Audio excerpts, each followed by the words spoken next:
again, Guyana, and welcome to another edition of Conversations in State. I am Malika Ramsey. Thank you so very much for joining us, and of course, we do apologize for the late start. The last time we met on Conversations in State, we focused on part of what happens with our environment. Of course, we didn't focus specifically on the Department of the Environment, but we talked about the Protected Areas Commission, and you learned a little more about exactly what Guyana's Protected Areas Commission is all about. Today, now we're focusing on the department under which I should say the Protected Areas Commission fall, and of course that is the Department of the Environment. It is my pleasure to welcome to Conversations in State Ndibi Schwiers, who is the head of the Department of the Environment. Welcome, Ndibi. Thank you, Malika. So very great to have you. And I can start off by saying that I know that the Department of Environment is doing great things just from my conversation with your representative from the Protected Areas Commission. But even before we talk about some of the departments, or I should say some of the agencies that fall under that department, let's talk about the Department of the Environment of itself. Okay. I know you told me earlier that it is almost or just about 1 year.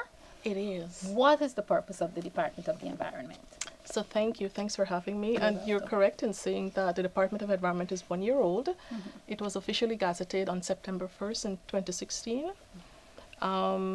The Department of Environment was established essentially to ensure that agencies with an environmental mandate, their work is coordinated and integrated to ensure that we are able to catalyze actions for efficient environmental management in the country. Mm-hmm. Our responsibilities are varied, but they include to lead government efforts on all matters or all areas that relate to the environment. Mm-hmm. More importantly, though, the President gave us an important mandate to coordinate all efforts that relate to the Green State Development Strategy. Mm-hmm. Mm-hmm. There are 4 agencies that fall under the Department of Environment. You spoke just now that you met with the Protected Areas Commission last week. So that is one of the agencies. And the other 3 agencies are the Environmental Protection Agency, the National Parks Commission, and the Wildlife Conservation and Management Commission. Okay. How does your department, in a sense, coordinate or collaborate, bring together all of these agencies to contribute to the Green State strategy or the Green State initiative? Well, the Green State initiative of the government involves every single sector and every single ministry. Does not only include the agencies that are under us. But for the agencies that are under us, what we do is we would have what I refer to as coordination meetings, whereby we meet to discuss what the other agencies are doing, to see where there are synergies, and to see how best we can work together to maximize our efforts, if you will. In one of the agencies, again, which I focused on already, the Protected Areas well, I almost said public, but the Protected Areas Commission. I know recently they received some funds. Let's talk about the funds and what that is aimed at. Oh yes, that is so true. Recently, the Protected Areas Commission received grant funding from the Protected Areas Trust, which was established as a result of the Protected Areas Commission Act in 2011. That funding was to the tune of $9.2 million to treat with all issues that relate to protected areas management in the country. It is our expectation that the Protected Areas Commission will continue to benefit from funds from the Protected Areas Trust so that our protected areas can be properly managed. As you are aware, Malika, the President recently announced that an additional 2 million hectares of our land and our waterways will be protected, and that every region will have its own protected areas. So you therefore see the need to have, this kind of funding. It requires lots of money so as to be able to effectively manage these areas. And I'm very happy that the Protected Areas Trust is one source with which the Protected Areas Commission can get funding from to manage the protected areas. To manage it, okay. So there's not too much pressure on the Department of the Environment of itself to provide that. But the Protected Areas Commission, they are also a budgetary agency. They receive funding from the government as well. But what they're looking to do, they've also received funding from the Germans to treat with the management of the protected areas. And there are other sources of funding that we've not been able to tap into as yet that, in the long term, we will look to tap into. to manage our protected areas. All right, great. In terms of, I always like to bring the human side when we're having these discussions. 1 year, Department of the Environment. Have you seen how that has indeed contributed to protecting our environment a little more? And what else can we expect as this department grows older and in a sense grows into itself? Yeah. 1 year is no amount of time, as you're aware. But one of our major responsibilities is to ensure that systems are in place to treat with the management of the environment. Okay. What invariably happened, in my opinion, is that, whilst the EPA is about 21 years old, the Protected Areas Commission and so on was around for a few years, I don't think that we've been able to develop a strong foundation with which to manage our environment. Our responsibility or our main focus going forward will be to ensure that we develop this strong foundation with which we are then able to effectively and properly manage our environment. So there is where our focus lies. What we've done so far is for the Environmental Protection Agency, we have started to reorganize the EPA to ensure that it is fit for purpose and to ensure that it can function in its role as in my opinion, the premier environmental institution in the country. That is an ongoing process. Whilst we started earlier this year, it's an ongoing process. The EPA will soon have a retreat at the end of the month, whereby staff will come together to discuss the strategic direction of the EPA and to discuss what it is that ought to be done. We intend to ensure to have a similar exercise with the other agencies that are under our purview, so that, as I mentioned before, these agencies are also able to effectively function in their role. And they're, okay. Yes, Guyana is going to become a green state, as the president would oftentimes say. And in becoming a green state, our job is to ensure that the agencies that are under us, they have the right resources, they have the human capital to precisely to properly function. Okay, I want to go back to something you mentioned earlier, which of course is a fact. These agencies that fall under the Department of the Environment, they're in fact older than the Department of the Environment. Was it difficult, especially with the EPA, because the EPA is very big? Was it difficult in terms of adjusting that look? Yes, they may have, would have been situated, not necessarily physically, but under ministries before. Now they're under a department. Was the transition a difficult process or a challenging process? No, I would say it was not a difficult process.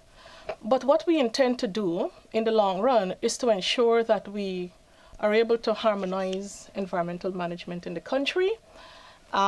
This harmonization will require looking at all the various legislations, all the various acts that govern these agencies, because as you're aware, the EPA is governed by an act, the Environmental Protection Act. The PAC is governed by an act. The Wildlife Conservation and Management Commission, we recently passed the wildlife bill, they're also governed by an act. So one of my major responsibilities would be to ensure that all of these various legislations are harmonized so that we can have maximum uptake in the sector. How that functions, how that will function, I cannot give a specific answer right now, but it's something that we're seriously looking at doing. Okay, I would want you to focus a little more on, as much as you possibly can, on wildlife, the Wildlife Commission. But even before we do that, again, bringing in the human interests into it, have you found, only a year, but have you found that people are enthusiastic that there is actually a department now in Guyana that is set aside to ensure that we're really on the path to a green economy and to ensure that the environment, so to speak, is protected? I think so. I think so because when the department was established last year, lots of folks would come to us to talk about the issues that they're having, with whether it's the EPA or in the sector generally. And we strove to ensure that those issues were dealt with. People then started to say, it's a good thing that we have a Department of Environment.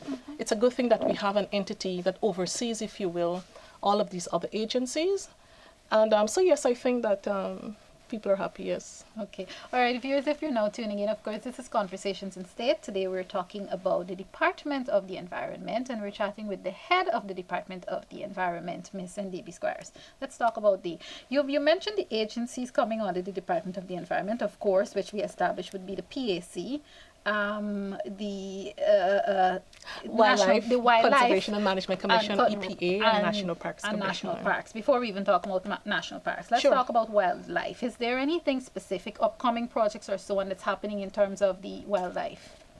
I have to go back a little bit. Sure. As you're aware, before Wildlife Commission became a commission, they were a division under the Environmental Protection Act, yes.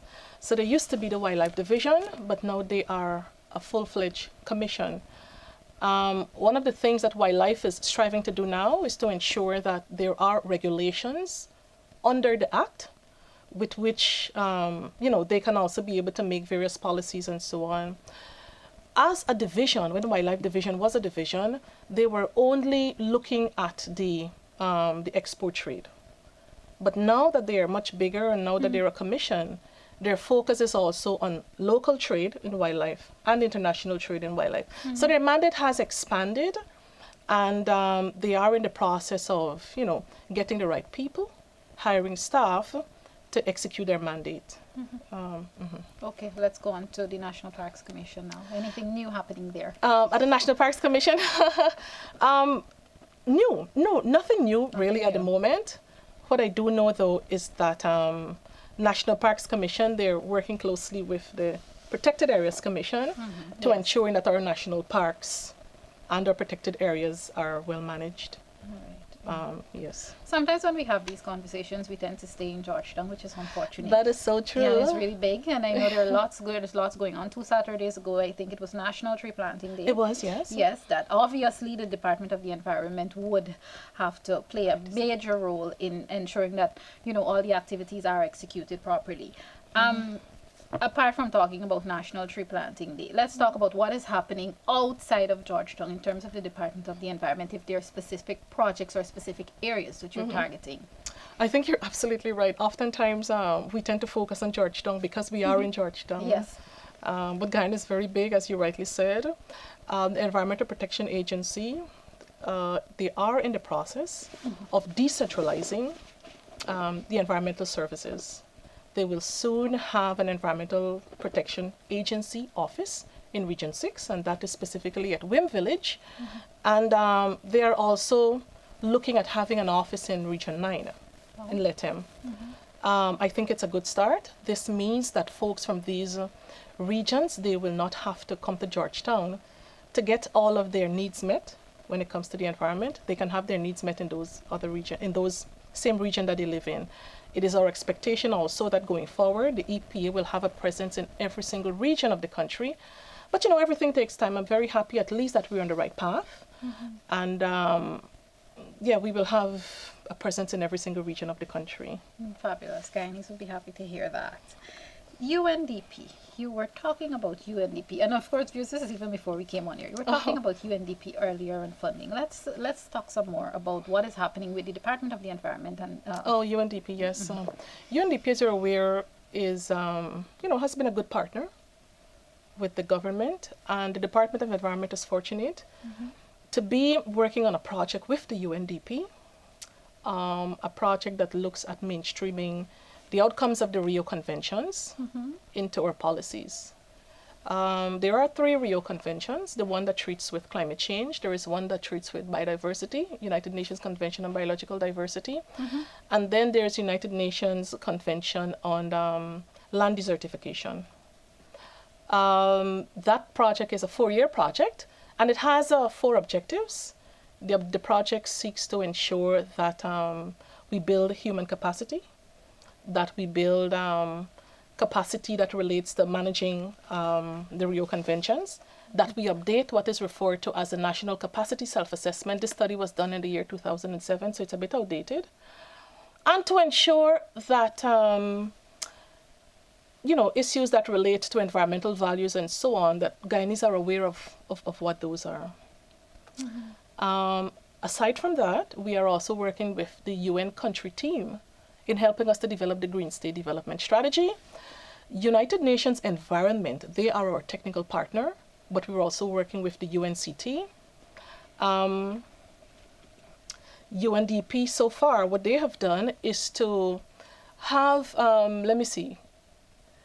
what I refer to as a rapid inventory done to see where the country is in terms of its obligations to the 2030 SDGs.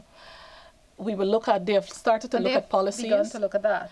Yes, they had a consultant here to look at our policies to see whether the policies align or whether they don't align with the 2030 SDGs, Sustainable Development Goals. In instances where there are misalignments, this study will aim to ensure that we do what is necessary to bring us back into alignment, and the results of that study will then feed into our Green State Development Strategy, because as you may be aware, the Green State Development Strategy is also the government's tool to help us to achieve the 2030 Sustainable Development Goals. So yes. You're at this point, you're not in a position to say if there were more alignments than misalignments or the other way around? No, I'm not in a position to say that. You're absolutely right, because we are still waiting on the outcome of that. But I'm quite sure that when the consultant submits his report, we will see where we are. Yes. Did we even have I'm not saying that we should have, but I don't know how the process works, but did we have an opportunity to, in a sense, for want of a better term, put our house in order even before that, that sort of investigation began? No, this is not to indict us in any way. Okay. This is intended to really and truly say to us, this is where you are, and this is what you now need to do to get to achieving the 2030 goals. So we welcome that opportunity. We welcome that collaboration. And I'm quite sure whether or not we have alignments or misalignments, at least we have an opportunity now to have an opportunity early, exactly, to get into alignment. So we're very pleased with that. All right. How much the Green State Development Strategy of itself, in terms of, we can't talk about these things and not talk about the funds and the money. Oh, yes, that is so true. Yeah, let's talk about the funds too, and the Department of the Environment's holistic contribution toward that, because everybody's talking now about Guyana moving toward a green economy and so on, a green state, how we all can benefit and so on. So let's talk about that. Yeah, well, recently, 1.5 million US has been approved by the steering committee of the Guyana Red Plus Investment Fund to fund the Green State Development Strategy. It's a big achievement, and we're very, very happy for that. As you're aware, the framework document, which is intended to inform the Green State Development Strategy, has been completed really earlier this year. And we're now looking to have a kickoff meeting for the Green State Development Strategy in early November, after which it's our intention to move into all of the various regions of the country so that Guyanese can have a say in what should be in the Green State Development Strategy. This is a document to be developed really by Guyanese. So it's our intention to ensure that Guyanese understand what greening means. It's our intention to ensure that they see how they can benefit from it, and so that they can contribute to it. Yes. I'm happy that you talked about ensuring that Guyanese understand, because even though we touched on what is happening in some of the regions, before, it is interesting, and it should happen that Guyanese in various regions are prepared for this, and they're prepped for this, and they actually understand, rather than it just becoming a phrase or a slogan, green state, green development, green economy. Are there additional works happening now, even before this is ready, happening now to, in a sense, prep them for what is to come, and, the role that various communities of themselves will play? Because the fact is, your community will be, not necessarily in a negative way, but it will have an impact on your community, how you do things, the way you live, even to some extent, what you eat. Yeah. So is there any work being done now to, in a sense, prep them? Yes, to an extent. What we've started to do at the Department of Environment is we've used various fora to get the message across on Green State. Recently, we went to Region 1. You alluded to that earlier, the National Tree Planting Day. Yeah. And my staff there, they were able to interact with some of the residents in Region 1 to let them know about the Green State Development Strategy and what it means to them. We have also over the years, we had some articles in the newspaper, some facts on the Green State Development Strategy. There was a call to action video on the television. We always have information on our Facebook page. and, you know, generally word of mouth. But we will have, going forward, a more concerted plan to treat with the whole, you know, communication aspect and awareness aspect that relates to greening.